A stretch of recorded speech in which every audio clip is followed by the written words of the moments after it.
Abra sua Bíblia comigo no livro de João, no capítulo 9.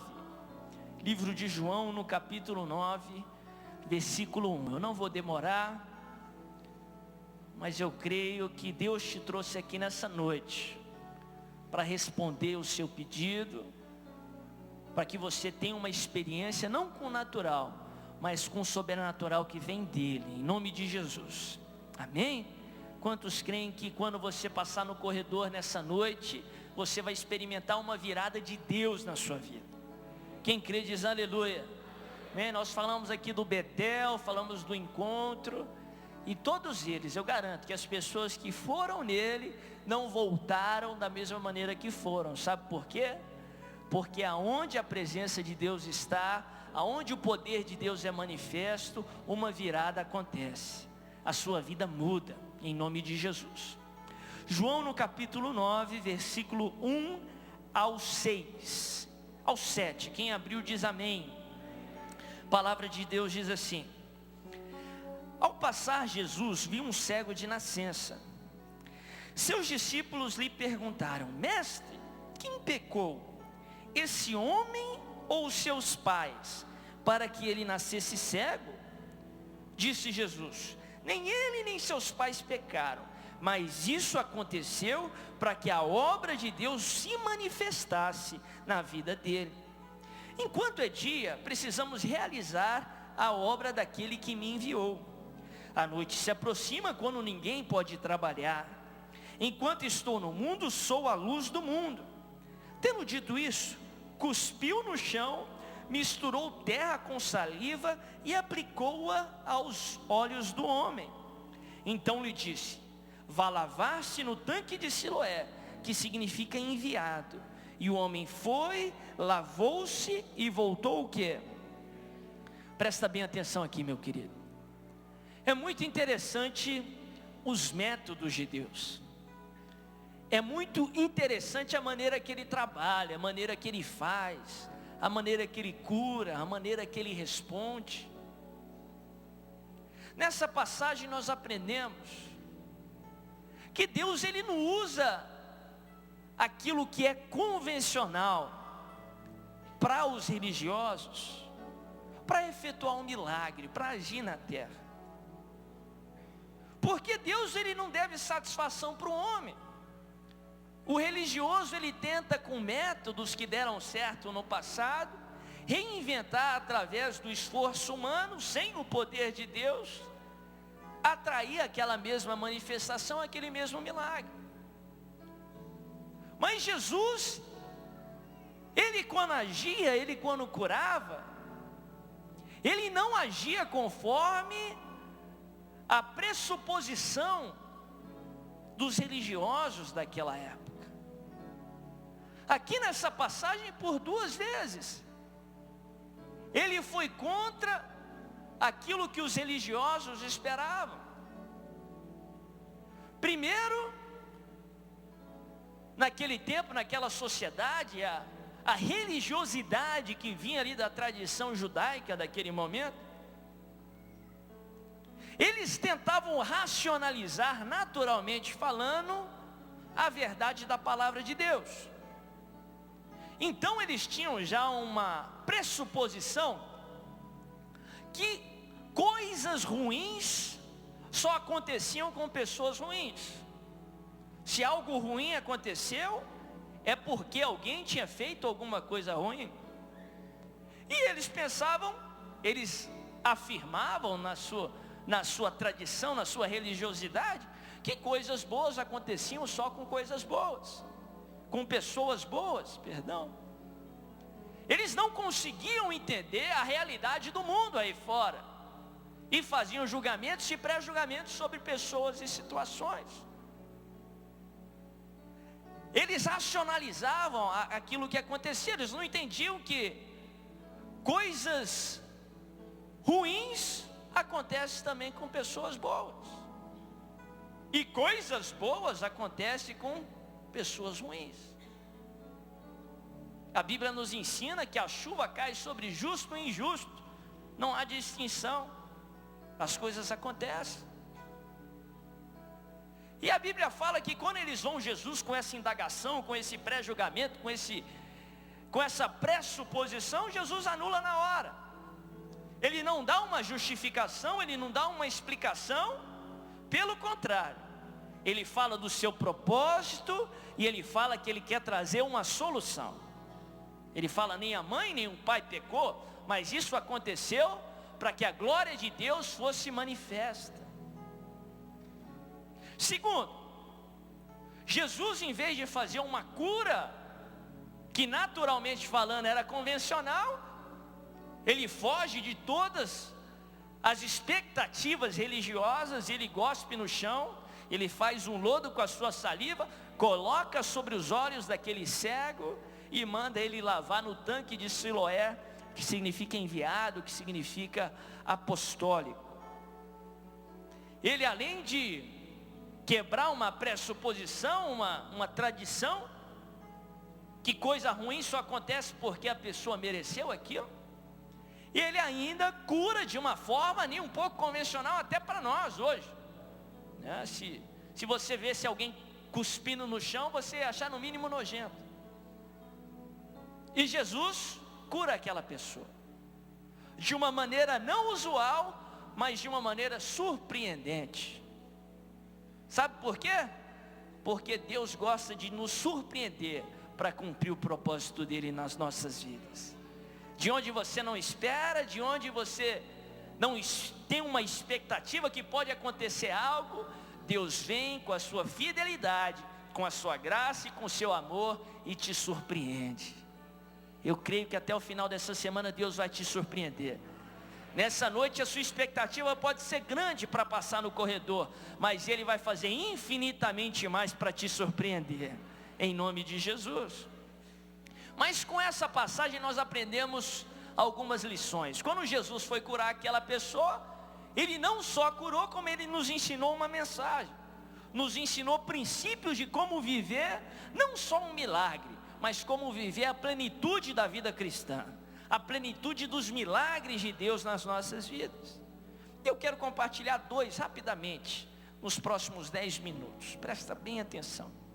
Primeiro princípio para você viver a vida plena cristã, a plenitude que Ele quer para mim e para a sua vida, para que você possa experimentar um milagre nessa noite. Presta bem atenção aqui.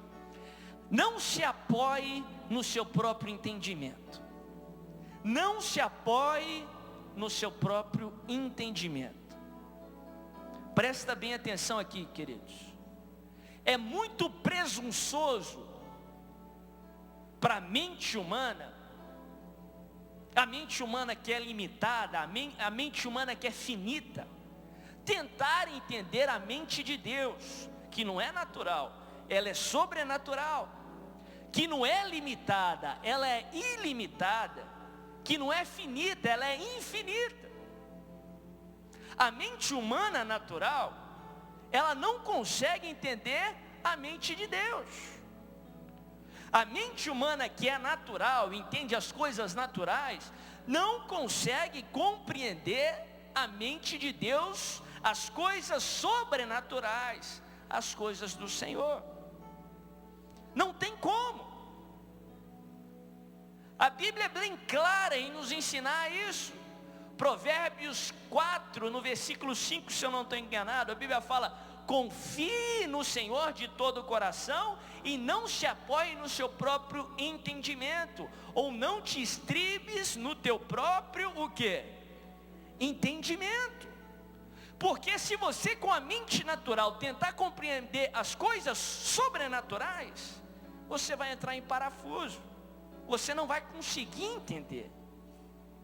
A Bíblia não nos ensina que nós devemos entender, pelo contrário. Se você tentar entender as coisas de Deus sobrenaturais, você vai gerar confusão no seu coração. A Bíblia diz assim, uma verdade lá no livro de Isaías: tão alto como o céu é da terra, assim os meus pensamentos são maiores que os seus. Agora presta bem atenção, Isaías falou do céu para a terra, porque ele estava tentando usar algo, e a Bíblia usa muito isso, coisas que o ser humano consegue entender no seu contexto. Ele estava usando uma terminologia para que aquela sociedade judaica pudesse entender. Por isso que ele usou o céu e a terra. Mas hoje, com o nosso entendimento que existe um universo tão alto como o céu é de todo o universo, do ponto mais distante do universo, assim a mente de Deus, os pensamentos de Deus são maiores e melhores do que os seus, são maiores e melhores do que os nossos. A Bíblia fala que nem olhos ouviram, nem ouvidos ouviram, nem jamais penetrou em coração humano aquilo que Deus tem preparado para aqueles que o amam. Quantos estão entendendo? Diz amém. A mente de Deus vai além daquilo que nós podemos compreender. Jesus ali não deu uma justificativa, uma explicação, porque humanamente falando, o homem não consegue entender a mente de Deus. O homem não consegue entender as coisas sobrenaturais. O homem não consegue entender nem aquilo que acontece entre ser humano. O homem não consegue entender, explicar racionalmente o amor de mãe. Você já reparou que o amor de mãe é ilógico? A mãe é capaz de se colocar na frente de um carro para proteger a sua criança. Se você for na porta de um presídio de segurança máxima, grande parte dos visitantes ali são mães, que acreditam de pé junto que o seu filho, que talvez é um delinquente, pode ser até um psicopata, ele não é, ele está sendo injustiçado, ele está sendo fruto das influências na vida dele, porque o amor de mãe não se explica, é até irracional. Quanto mais o amor de Deus, ninguém consegue compreender o amor de Deus. Você já ouviu falar de um rei que abandonou o seu reino, a sua coroa, por amor de alguém que nem conhecia ele? Quanto mais o Senhor dos senhores, o Rei dos reis, que fez tudo por mim e por você. Ninguém entende o amor de Deus, ninguém entende a mente de Deus.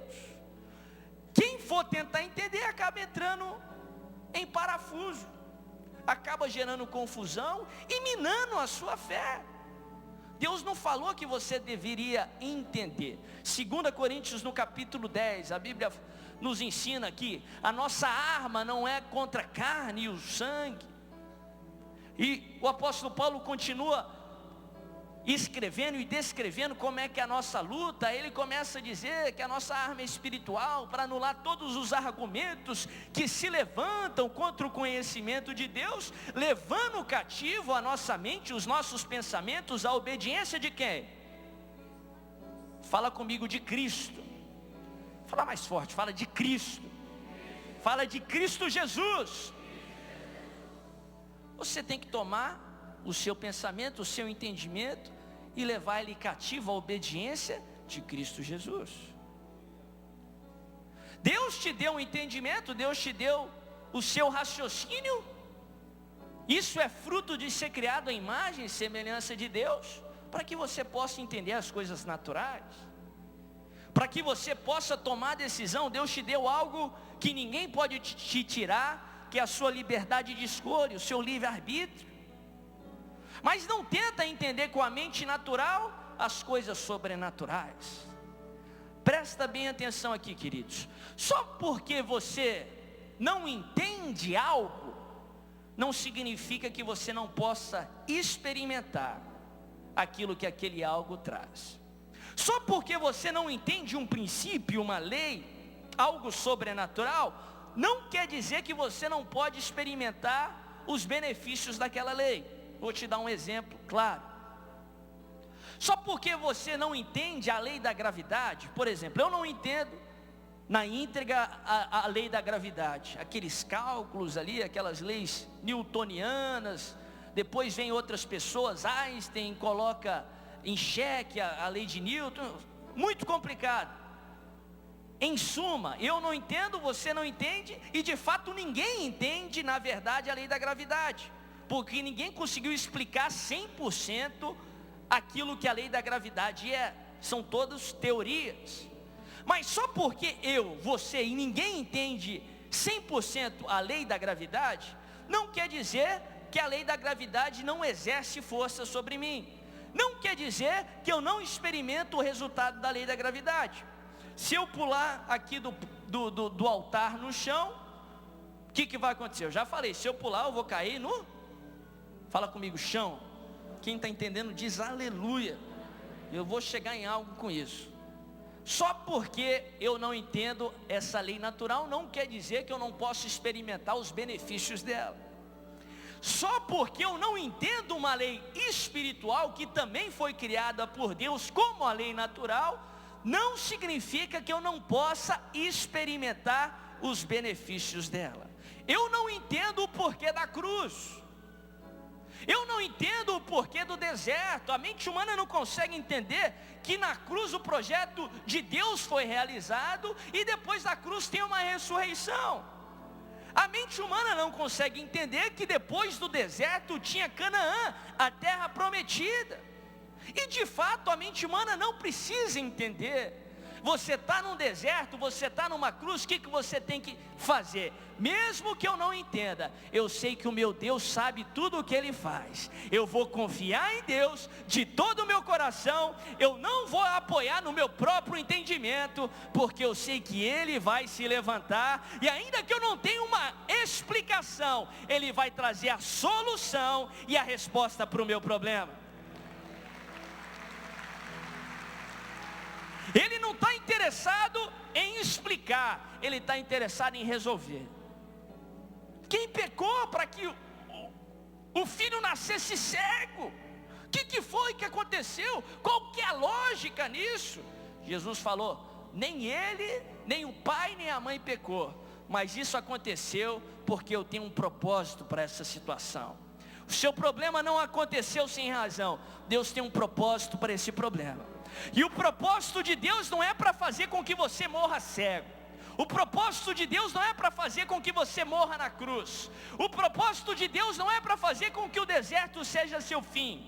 Jeremias 29:11 diz assim: eu é que sei que planos eu tenho a vosso respeito, eu é que sei que propósito eu tenho para essa situação, e são planos de paz e não de mal, são planos para te fazer prosperar, são planos para te dar uma esperança e um futuro. Esse problema Deus não planejou que ele acabasse com você, mas Deus planejou que você saísse melhor, mais forte, vitorioso, muito mais forte do que você entrou nesse problema.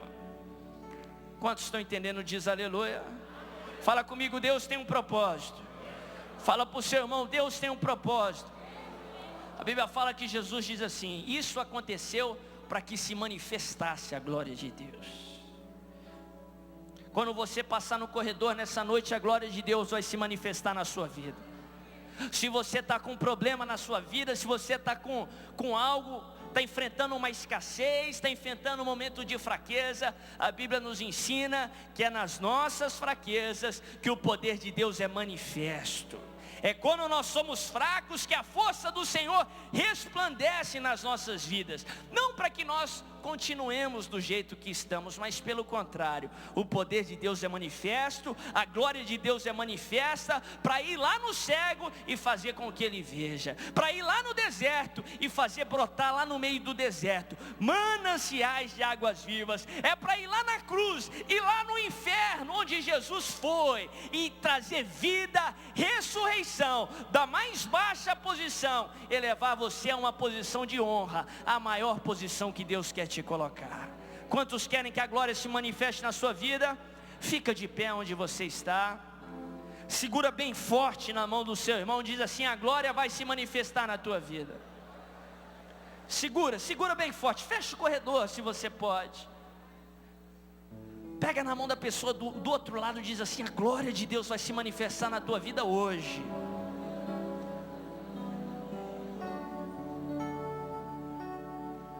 Fala para ele assim: não busca entendimento, busca solução. Vira para a pessoa do outro lado e diz assim: não busca entendimento, busca Jesus, a solução do seu problema. Fecha os seus olhos, começa a orar ao Senhor em nome de Jesus. Começa a dizer: Senhor Jesus, eu não quero uma explicação, ainda que eu não entenda, eu confio em Ti. Eu não vou deixar a minha dúvida impedir eu de confiar. Eu confio no Senhor de todo o meu coração. Eu levo o meu pensamento, eu levo o meu sentimento cativo à obediência de Cristo. E eu confio no Senhor. Eu sei que o Senhor sabe o que faz. Eu sei que o Senhor não falha, o Senhor não erra, o Senhor não desampara aqueles que no Senhor espera. Eu confio em Ti. Eu coloco toda a minha esperança no Senhor, porque eu creio que o milagre vai acontecer, uma virada vai acontecer, em nome de Jesus. Levanta a mão do seu irmão bem alto, repete comigo, diz: Senhor Jesus, nessa noite, diante do Senhor, eu declaro, eu confio em Ti, eu confio em Ti, eu não confio no meu entendimento, eu não confio na minha força, eu não confio no que pode fazer o homem, mas eu confio em Ti, eu confio em Ti, e eu creio que em breve o meu milagre, a minha resposta, a solução acontecerá, em nome de Jesus. Dá uma salva de palmas ao Senhor. Sai do seu lugar, vem passar pelo corredor, traz os seus pedidos em espírito de oração, vem receber poder de Deus. Profetizando, falando em línguas, o milagre vai acontecer. Passa orando pelo corredor, passa de olhos fechados, passa orando, declarando.